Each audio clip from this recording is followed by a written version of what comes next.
Hello all, this is Mike Kent, Professor of Computer Information Technology at San Jacinto College on the Central Campus, recording another lecture for my Cisco 2 class ITCC 1440. This is Chapter 8, DHCP. This is about making your router an IP4 DHCP server and or an IP6 DHCP server. So we're going to look at how DHCP works and how to implement it for IP4. What are the configuration commands? We're going to look at how DHCP6 works for IP6 and some of the options on that and how it is configured. So DHCP4, let's look at the theory. You know, your computer boots up in the morning, you turn it on and it says, I need an IP address, so it's going to send out a broadcast message to the DHCP server requesting an IP address. Now it's more complex than you think. There's more steps involved in this than just, I need an IP address. Okay, here you go. If we look at the steps, the first thing the client computer does when it powers up is it sends out a discover message. This is a layer 2 and layer 3 broadcast, and it says, hello, is there a DHCP server out there? I would like to request an IP address. Now at this point, the DHCP server replies back and says, I can help you. I can give you that information. But one thing you have to remember is more than one DHCP server could respond, because you want more than one DHCP server at your organization, so if it goes down, you're not a dead duck. You're not unable to get your computers on the network. So then once the client computer receives the request, it picks the one it wants, and most cases it's just going to get the one. At home, that's what happens. Your router from Comcast or AT&T is your DHCP server, among other things, and it will send you, as a broadcast, it will send back a, let me back up here. So the discover message is sent out as a broadcast. All the DHCP servers respond, but this is a unicast. It just sends it back to the one computer. Then the client sends out its actual request to the DHCP server as a broadcast, and that's so that any other DHCP servers will get the message that their address was not picked. And then the last thing that happens is the server says, okay, it's your address. I acknowledge it's yours. So that's a unicast message back. So there's 4 messages that are sent to get an IP address. Now, later on, you're given that IP address for a certain lease time. It might be 3 days, it might be 1 week, it might be 24 hours. Who knows? But when that lease is up, if we look at buttons 6 and 7 in the curriculum, we can see what happens there. So let me jump over to the curriculum here. And so, this is the 4-step process. Now, when my lease runs out, the client sends out a unicast back to the DHCP server it's been doing business with and says, I'd like to renew my lease. And then the server says, okay, your request acknowledged. I give you another 3 days or whatever it is.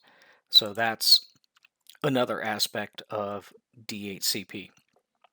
But make sure you know these 4 steps right here and in the proper order and by their names, okay? That's the DHCP process. So the DHCP message format is the message is sent out as a UDP at layer 4. So that would be a datagram. It's from port 68. The destination port, as the broadcast, is port 67. DHCP servers listen to port 67. Okay.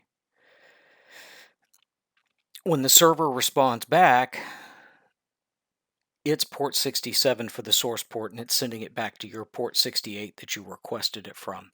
And what it's going to have in it is the information that is needed. So if we look at it right here, the client sends out a request. At the frame layer, the MAC address is all Fs, that's a broadcast. The source address is all zeros because this computer does not have an IP address, but the destination address is all 255s, which is a broadcast. So we're sending out our broadcast to request our IP address. Now, we don't have any of this information. We don't have our client address. We don't have our gateway address. We don't have anything. So none of that, that's all blank. When the server responds and it replies back, it's going to reply back to the MAC address of the PC, which in this case, they're just saying the MAC address is A, the layer 2 address, and it says the destination address 192.168.1.10. That's going to be the client's IP address. But if you see in the reply here, it's saying the client's address is going to be 192.168.1.10. It should have a gateway address in there. I don't know why they have this as zeros. It's going to give you your subnet mask, and the client MAC address is, whatever it is. In this case, they're making a fake one, which is A. So that's the reply.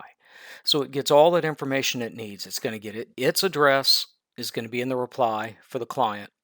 The default gateway, subnet mask, and then it's probably also going to send stuff like DNS server and other stuff.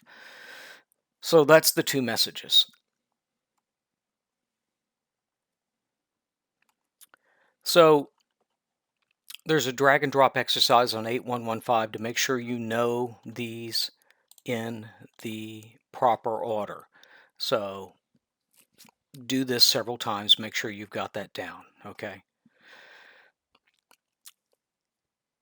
If we're going to configure a Cisco router as a DHCP version 4 IP4 server, we have to do some commands. So the command syntax is, the first thing you would do is you can say exclude these IP addresses from the DHCP pool, because like 192.168.10.254, that might be the router itself. So you don't want that to be one of the addresses that's being handed out.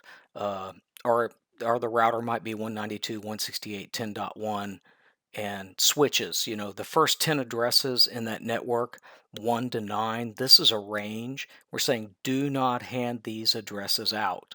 Do not hand that address out. So whatever you want to exclude, you say these addresses are not to be participating in a DHCP pool. Then you have to create a DHCP pool by name. They're calling it LAN-pool-1. Should give it a meaningful name to tell you which network segment this is for. Then they say it's going to be for this network, 192.168.10.0, and the subnet mask. So this is the entire 192.168.10.0 all the way up to 254. You don't give it a range of addresses for the DHCP pool, you just give it a range to exclude, or specific addresses to exclude. But you don't do the exclude addresses in the pool. Then what else do we do in the pool? We say, here's my default router. You have to specify that so the client will know who its default gateway is. That's the default gateway.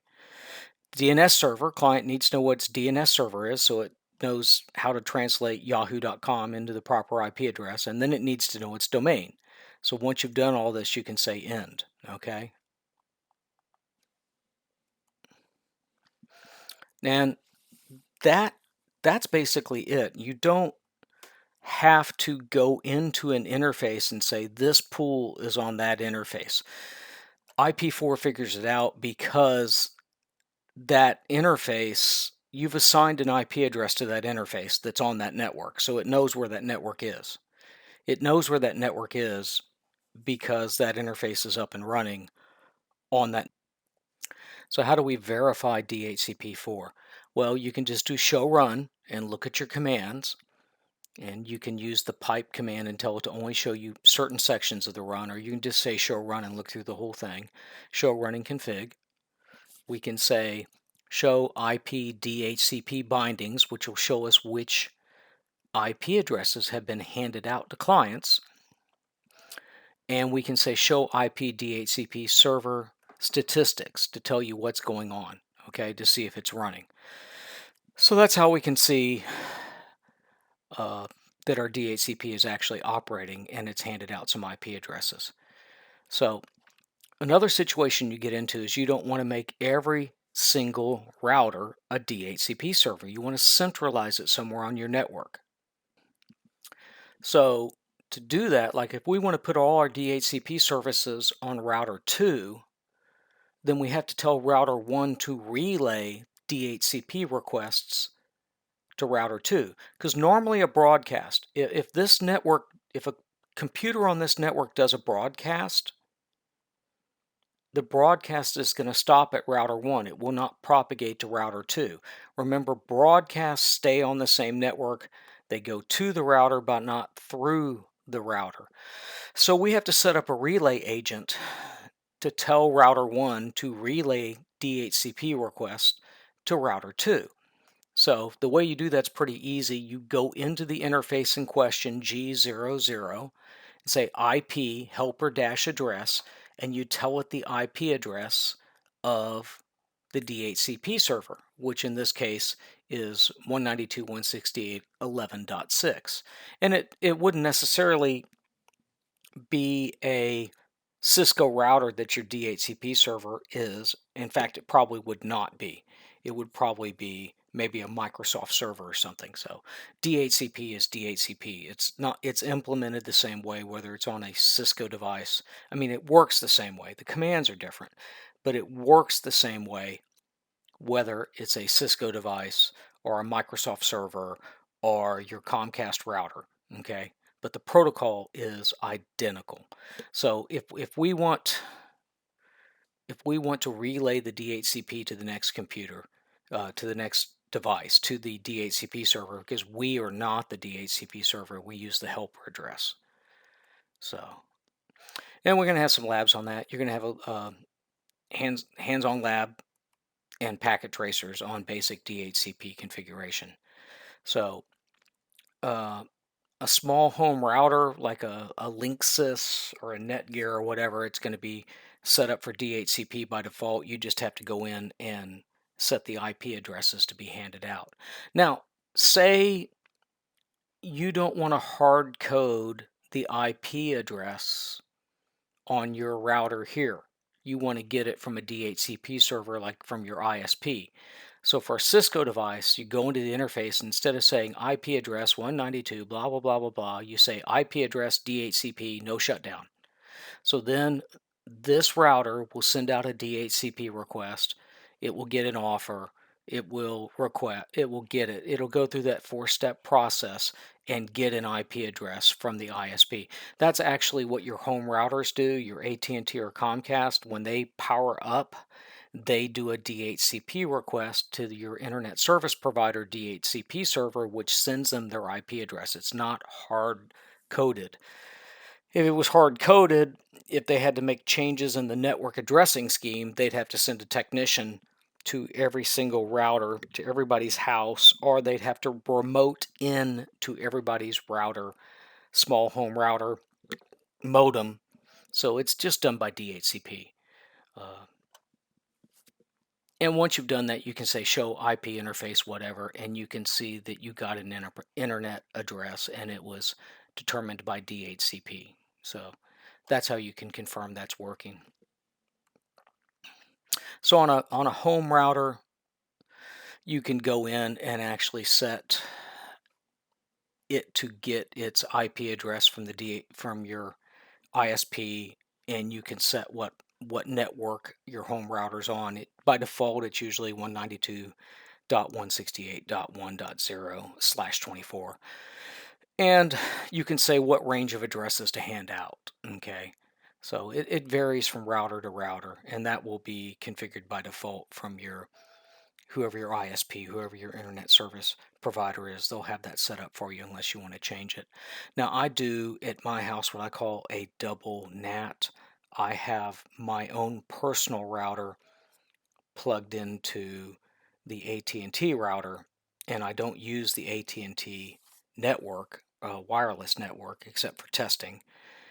And all my devices hook up to my router because I want an extra layer of security, because I know that AT&T has a back door and they can remote into my AT&T router from the outside world, from the internet, from their ISP.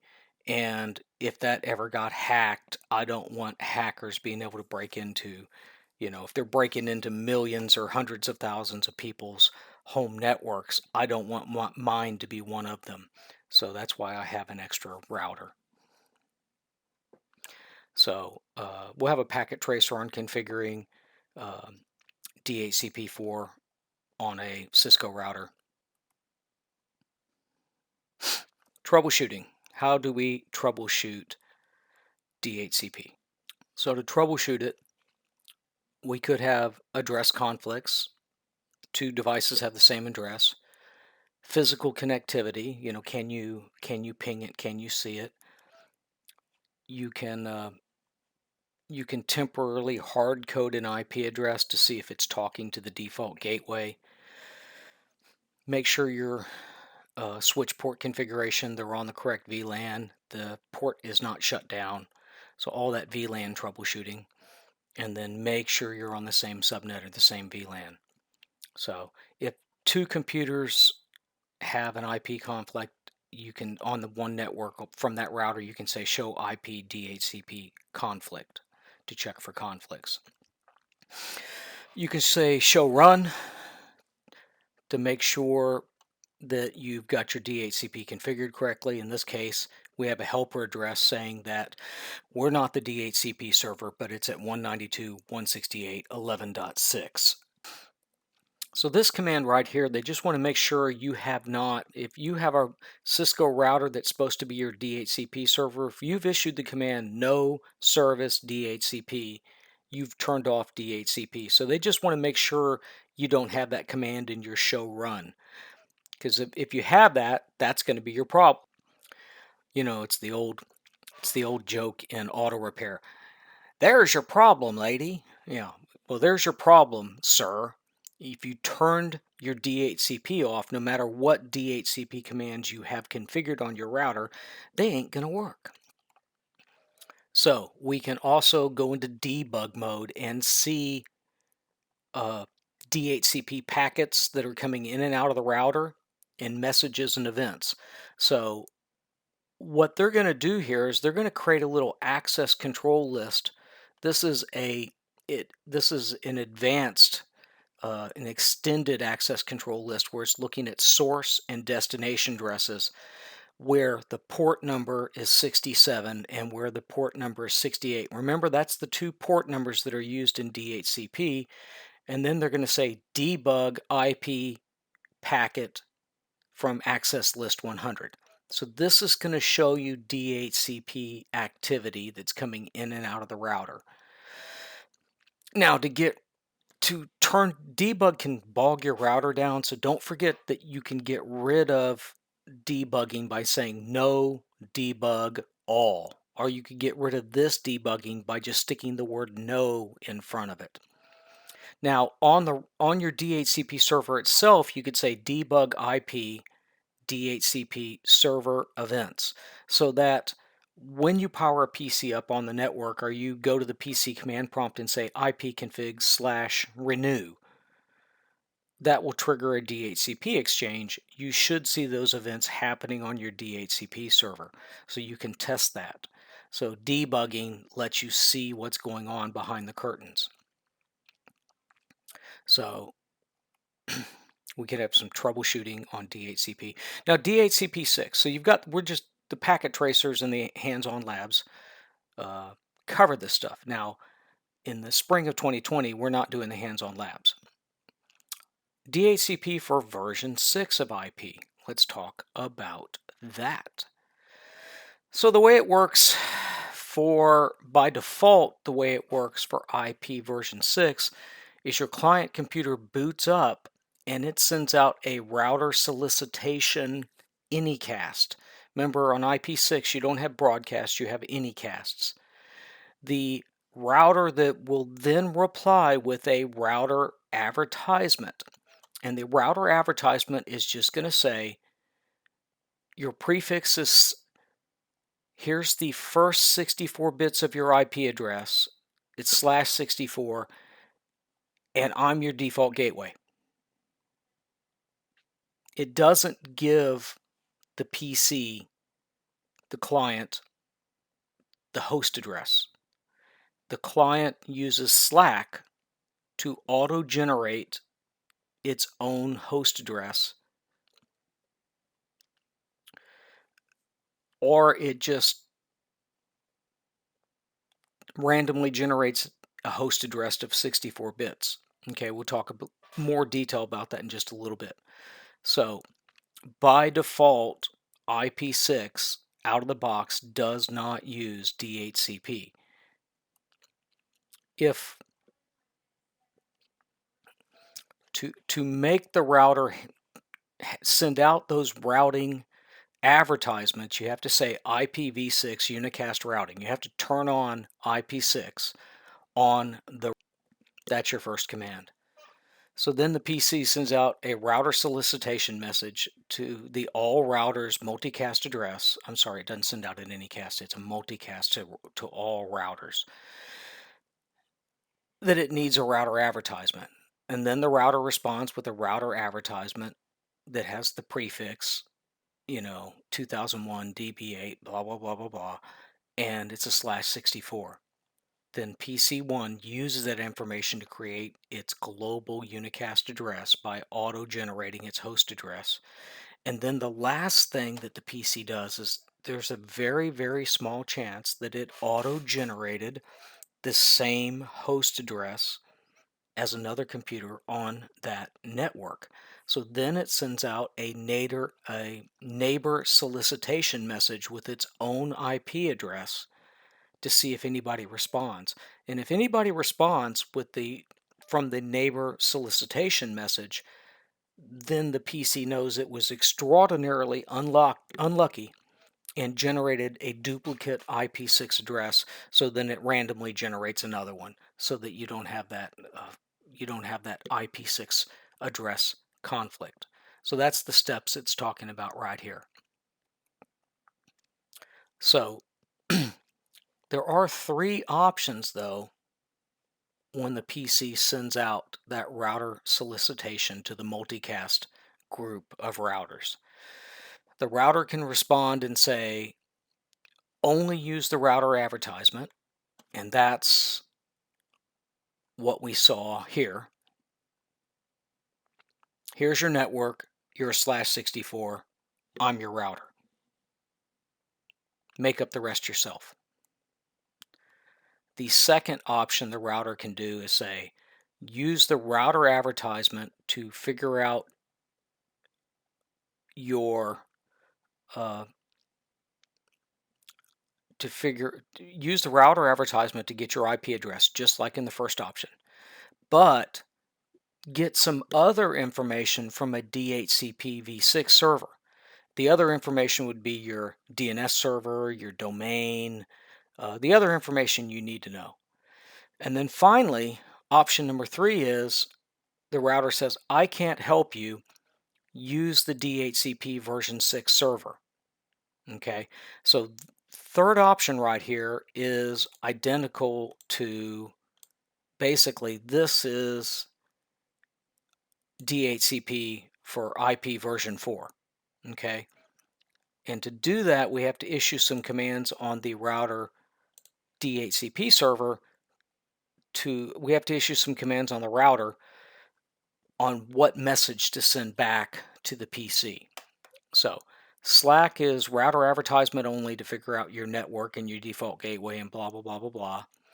Stateless DHCP4 means we still make up our address as in option 1, but we get other information from the DHCP server, version 6 DHCP server.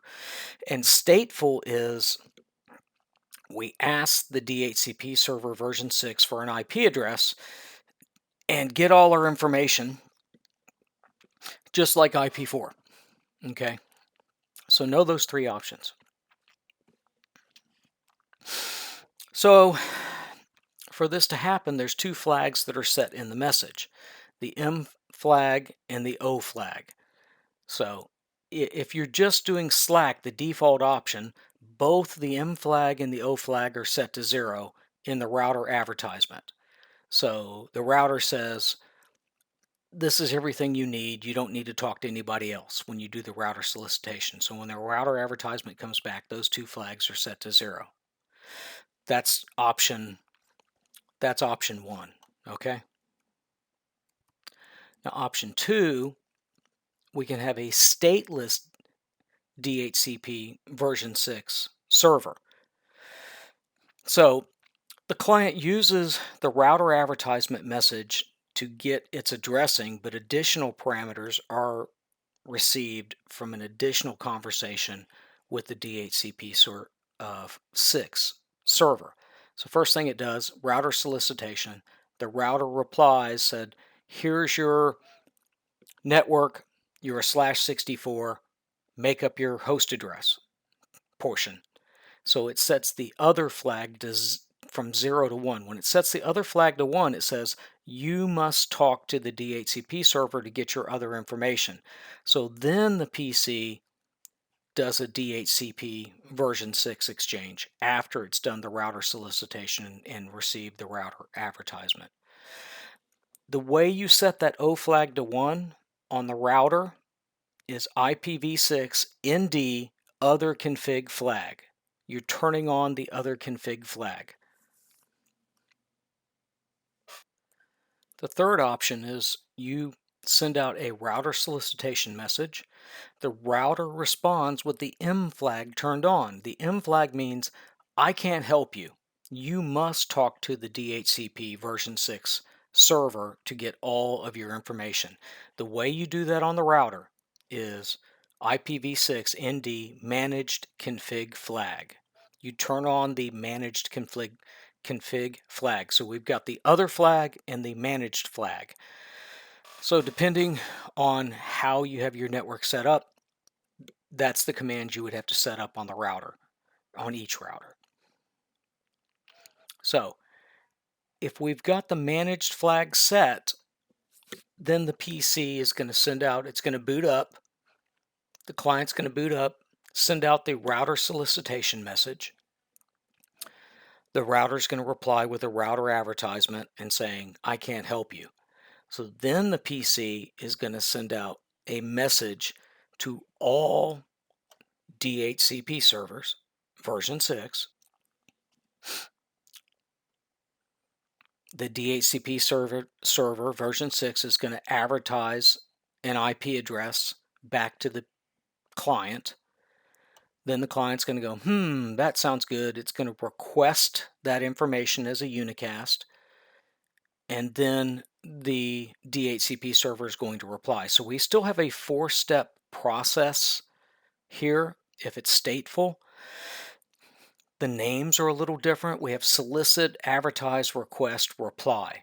And that terminology is different from the DHCP4, so don't confuse those two. Make sure you know them.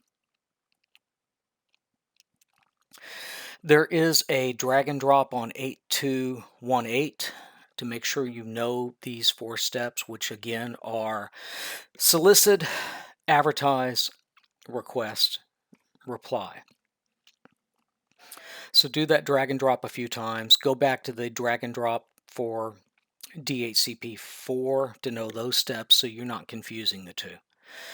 Recommend that. Now, how do we actually turn our router into a DHCP server for version 6? So first thing we do is IPv6 unicast routing. We make sure IP6 is turned on this router. Then we create an IPv6 DHCP pool, give it a name. We give it the network. We give it the DNS server. So in this case, your DNS server is going to be 2001 DB8 cafe AAA : 5. That's your DNS server. You give it your domain and exit. Okay. This is stateless. We're not handing out IP addresses. We're only handing out the additional information the client computer needs. Then you go into the interface in question, interface G01, you do your IP address for that interface, you say that this interface is a DHCP server for this pool right here, IPv6 stateless, which we just configured above. And then we turn on the other flag. Now you notice we're doing the flag at a per interface level.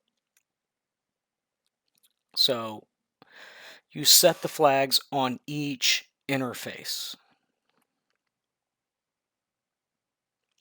The other thing you got to do, if you want the router just to be stateless, just send out a router advertisement, you have to say on the interface, you have to say uh, IPv6 enable on that interface. And then this is, if you want this router, this command, this router, I don't want it to generate its own IPv6 address itself automatically. And I don't want it to, I don't want to hard code it. I want to get, I want to get the address from somebody else. So if I say IPv6 address auto config, actually I'm jumping ahead. That's the next slide. This one right here, if I don't want to statically address, statically code my IPv6 address, IPv6 address 2001, blah, blah, blah, blah, blah. I would say IPv6 address auto config. That makes it generate its own IPv6 address, okay? It's going to send out, I believe it's going to send out a router advertisement to find out what network it's supposed to be on from the stateless DHCP server. Uh, that's making it a client, okay? I could have said that a little better, but these are just shotgun videos. I'm not going to edit this out. I'm just going to keep going. So how do we verify stateless DHCP? We show the pool, make sure the pool is good. We show running config, look at our show run, show IPv6 interface to see if it's on that interface, and then I can debug IPv6 DHCP detail and I can see the network traffic. I can see the events that are happening. Configuring a router as a stateful DHCP server where it's handing out IP addresses. Okay, so turn on IPv6 unicast routing, create the pool. In the pool, we say here is the network part of the address. It's /64. I'm going to hand you that address and it's yours for as long as you want it. You could set the lifetime to the number of seconds you want it. Then we also set like DNS server, domain, etc., etc. Then we go into the interface, give it its IP address, assign the pool to that interface, IP DHCP server, and give it the pool name that we just created. And then we set the managed flag, IPv6 ND managed config flag. We turn on the managed flag, not the other flag, because that's stateless. So now this router on this interface will respond to DHCP requests.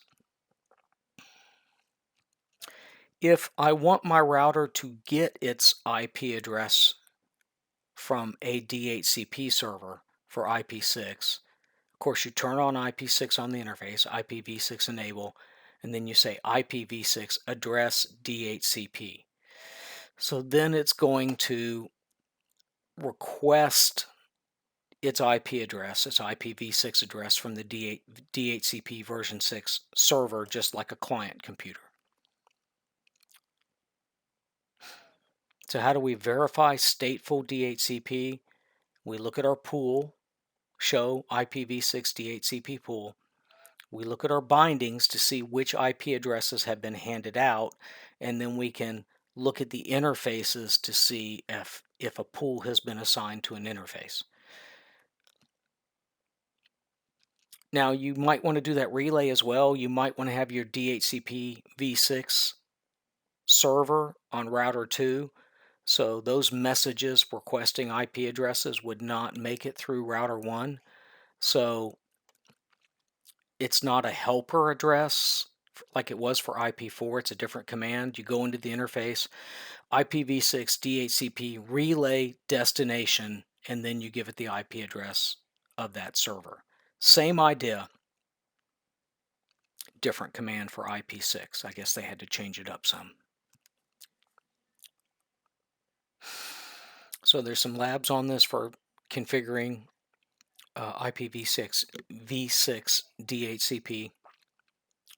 How do we troubleshoot DHCP v6? Pretty much the same as DHCP for IP version 4. We've got to resolve address conflicts, verify we're handing out the addresses properly. Is it stateful or stateless, or is it auto-config? You can still test with a static IP address to see if you can talk to your router. You make sure your switch ports are turned on and that everything's on the right network and the right VLAN, because those can, so you can have a DHCP problem that has nothing to do with DHCP. You just have a port on the wrong VLAN, or you have a port on the wrong network, the wrong network address. So watch all that. So we can say show IPv6 interface, and when we do that, we can see if IPv6 is enabled and link local address and what the addresses are. We can look at all that stuff with this command to see what's going on that interface. Debugging DHCP v6 to see if a DHCP request has reached the router. It's a debug IPv6 DHCP detail. So this will show any activity by the DHCP server on that router. And then of course you'd stick the word no in front of it to turn it off, or you say no debug all to turn off all debugging. So debugging can let you see if requests are reaching the router. But don't leave the debugging on because it can bog your router down. So that really brings us to the end of the chapter. It's just learning how to set up DHCP and how it operates for IP version 4 and for IP version 6. This is to make your router a DHCP server for either IP4 or IP6. So that was the major tasks, and that's what the packet tracers will be, is implementing this stuff. And we've reached the end of the PowerPoint, and there's the ta-da. So we'll see you when we get to the next chapter.